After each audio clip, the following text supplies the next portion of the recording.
Cricket world cup म्हणजे प्रत्येकाच्या आनंदाचं आणि उत्साहाचं कारण।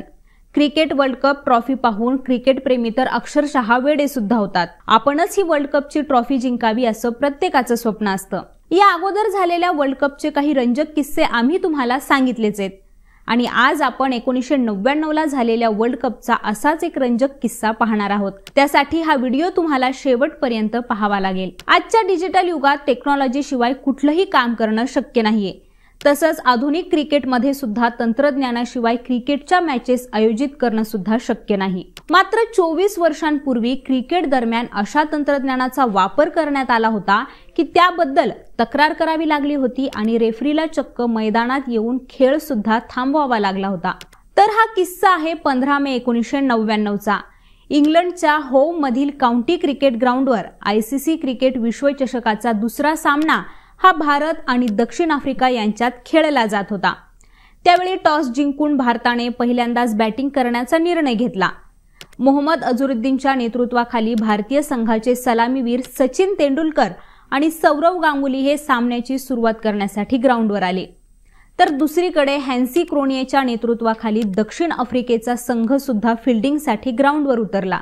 तेव्हा ही मॅच सुरू झाल्यानंतर काही वेळातच ग्राउंडवर सचिन आणि सौरभला असं लक्षात आलं की दक्षिण आफ्रिकेचा कर्णधार हॅन्सी क्रोनिये आणि बॉलर ॲनल डोनाल्ड हे एकटे उभे असतानाही कोणाशी तरी बोलतायत आणि असं वाटण्यामागचं कारण होतं तेव्हा क्रोनिये आणि डोनाल्डच्या कानात एअरपीस बसवले होते, ज्याच्या मदतीने ते बाहेरच्या कुणाच्या तरी संपर्कात होते आणि सतत त्या व्यक्तीशी बोलत होते। तेव्हा सचिन आणि सौरभला हे संपूर्ण प्रकरण समजल्यानंतर त्या दोघांनीही लगेचच ग्राउंडवरील अंपायर स्टीव्ह बनकर आणि डेव्हिड शेफार्ड यांना याबद्दल कल्पना दिली।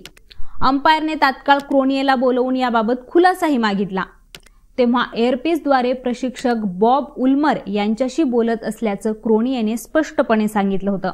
यानंतर अंपायरही बुचकाळ्यात पडले, कारण क्रिकेटच्या नियमावलीत अशा परिस्थितीबाबत काहीही उल्लेख नव्हता।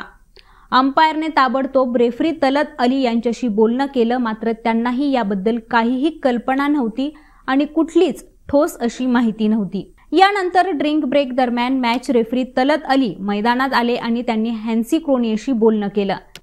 तेव्हा तलत अली म्हणाले की क्रोनियेने क्रिकेटचे कोणतेही नियम तोडले नाहीत, मात्र त्यांनी जे केलंय ते खेळानुसार चुकीचं आहे आणि त्याला कानातले एअरपीस हे काढावे लागतील।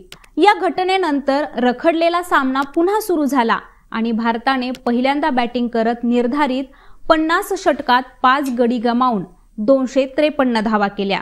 तर याला उत्तर म्हणून दक्षिण आफ्रिकेने 47.2 षटकात 4 गडी शिल्लक असताना सामना जिंकला। त्यावेळी आफ्रिकेने जरी सामना जिंकला असला तरी या चुकीच्या कृत्यामुळे त्यांना मोठ्या टीकेला सामोरं जावं लागलं होतं। तर हॅन्सी क्रोनियेची ही घटना अनेक दिवस चर्चेत होती। हा किस्सा तुम्हाला कसा वाटला ते आम्हाला कॉमेंट करून नक्की सांगा आणि असेच वर्ल्ड कपचे रंजक किस्से पाहण्यासाठी लेट्सअप मराठीला सगळ्याच सोशल मीडिया हँडलवरती फॉलो करायला विसरू नका।